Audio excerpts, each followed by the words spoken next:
Assalamualaikum warahmatullahi wabarakatuh. Perkenalkan, nama saya Fadila Febriantini Tani, mahasiswa Pendidikan Sejarah semester 5 dari kelas A di Universitas Siliwangi. Pada video ini, saya akan menjelaskan mengenai museum dan juga saya akan memberikan informasi mengenai koleksi benda zaman kolonial yang ada di Museum Nasional. Yuk, mari kita simak. Definisi museum menurut Peraturan Pemerintah Nomor 66 Tahun 2015 tentang museum. Museum adalah lembaga yang berfungsi melindungi, mengembangkan, memanfaatkan koleksi, dan mengkomunikasikannya kepada masyarakat. Ada banyak sekali museum yang tersebar di Indonesia.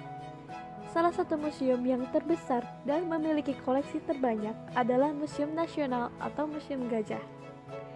Museum Nasional ini adalah sebuah museum arkeologi, sejarah, etnografi, dan geografi yang terletak di Jalan Medan Merdeka Barat nomor 12, Gambir, Kecamatan Gambir, Kota Jakarta Pusat. Museum Nasional memiliki koleksi lebih dari 197.000 yang diklasifikasikan menjadi 7 kategori, yaitu kategori prasejarah, arkeologi, etnografi, geografi, sejarah, keramik, numismatik, dan heraldik. Berikut adalah beberapa benda peninggalan dari zaman kolonial atau yang diklasifikasikan ke dalam benda sejarah yang ada di Museum Nasional. Peninggalan benda zaman kolonial yang pertama adalah patung Raffles. Patung Raffles ditemukan pada abad ke-19. Patung ini terbuat dari bahan perunggu dengan ukuran tinggi 67,5 cm dan lebar 46 cm. Patung ini adalah buatan Sir Thomas Stafford Raffles, yaitu seorang letnan gubernur Inggris di Jawa pada tahun 1811 sampai 1816. Raffles memprakarsai pembangunan gedung baru masyarakat Batavia di Jalan Majapahit nomor 3 yang sekarang adalah Museum Nasional untuk menampung koleksi besar milik organisasi ini. Ketertarikannya yang besar pada berbagai cabang ilmu seperti antropologi, sejarah, dan arkeologi membuat Raffles mendukung Batavia Society of Arts and Science dan kemudian menjadi seorang direktur. Raffles juga dikenal sebagai penulis buku terkenal yaitu The History of Java. Kebijakan yang dikeluarkan Raffles seperti pembagian Jawa menjadi 16 kerisidenan sehingga memudahkan penguasaan wilayah, pembentukan sistem peradilan baru, larangan perbudakan, dan berdirinya kebun raya di Bogor. Peninggalan benda zaman kolonial yang kedua adalah peti besi atau case. Peti besi ini ditemukan sekitar abad ke-17 di Augsburg, Jerman. Peti besi ini terbuat dari besi. Peti besi memiliki arti yang cukup penting bagi kehidupan orang Eropa dan biasanya digunakan untuk menyimpan benda-benda berharga seperti arsip, pakaian, dan lainnya.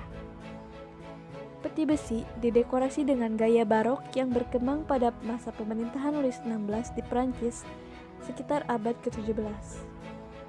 Dan peti besi ini digunakan sebagai tempat penyimpanan uang. Peninggalan benda zaman kolonial yang ketiga adalah padrau. Padrau ditemukan pada abad ke-16 di Jalan Cengkeh, Jakarta. Padrau ini terbuat dari batu dengan tinggi 198 cm dan lebar 67,5 cm. Padrau adalah batu yang diukir untuk memperingati kesepakatan antara Portugis dan Kekaisaran Sunda.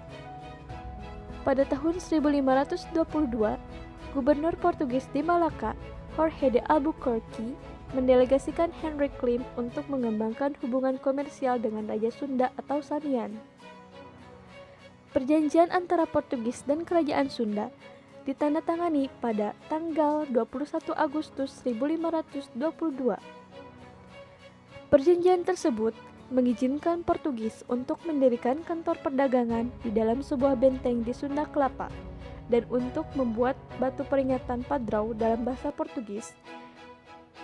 Kerajaan Sunda membuat perjanjian ini baik untuk jalur komersial maupun untuk menerima dukungan Portugis dalam menghadapi kerajaan Islam Demak.